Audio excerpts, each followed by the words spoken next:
Just such a beautiful day outside, hearing the mowers going and the birds chirping. So I thought I'd take the opportunity to sit here and to do our week 5 devotion with you. Perhaps it was the greatest opportunity ever. God tells Moses that he wants to come to his people and dwell right in the middle of their camp. Not on the outskirts, not in the burbs, but right in the middle of where they were living.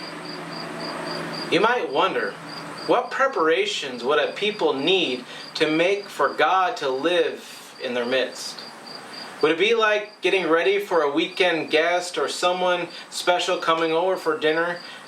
I don't know about you, but I would feel so compelled to make sure my house looked as good as possible for them. You want to make a good impression, and you want your guests to feel invited and welcomed.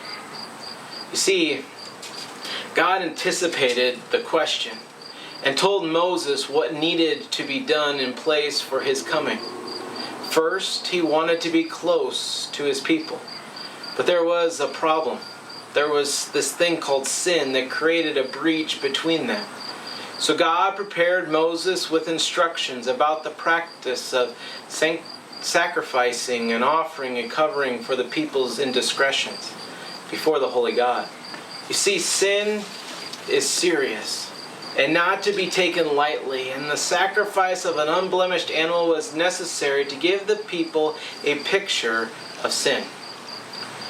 Second, he wanted to stay close to them.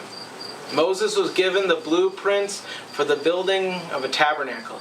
It's really just a big word that means tent, a portable place of worship, kind of like a Motel 6.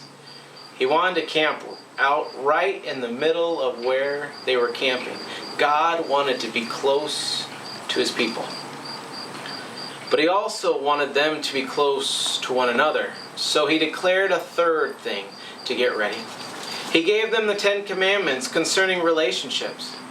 You see, the first 4 commandments focused on how we are to demonstrate our love to God.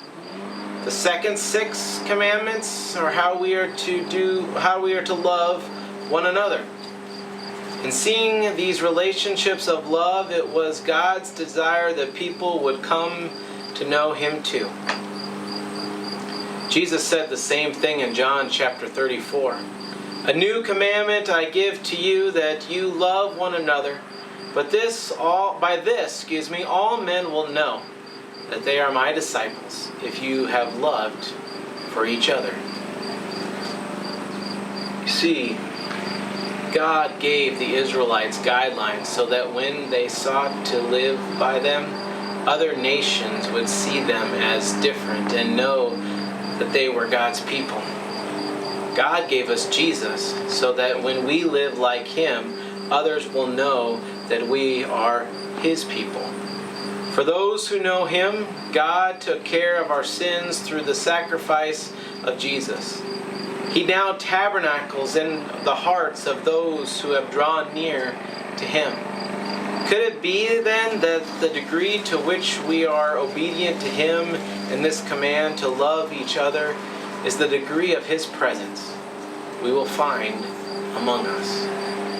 It could be our greatest opportunity ever.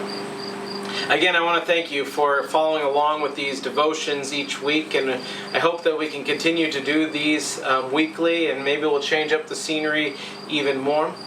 But I want to also encourage you to follow along closely with announcements and emails and communications, because there's a lot of exciting things happening at Faith Lutheran Church, a lot of great opportunities for fellowship and being together as a family, and even spending time with our own community. You see, we're not going to allow COVID-19 to stop some of the big events that we do in October. For just in a couple of weeks, we're going to have Pastor Appreciation Sunday, and the elders and the leadership are working to provide a celebration for that. Then at the end of October, the last Sunday in October, we're going to have our annual trunk or treat, practicing social distancing, of course.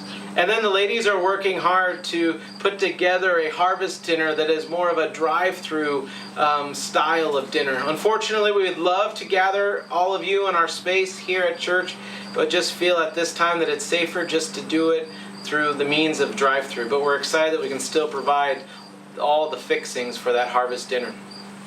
Then, you might have received an email this week, some exciting news from the leadership of this congregation that they feel as though we are ready to put the building plans, this vision of expanding our facilities, to a vote on November 8th. If you haven't gotten word of that, that's okay. We sent it out as an email this week. And so I encourage you to check your email. If you have a Gmail account, a lot of times our emails are unfortunately going to a promotion file, so please check that. But what a great opportunity it is for us to continue to press forward, even in these trying times, to connect people to Jesus through improving and enhancing our facilities.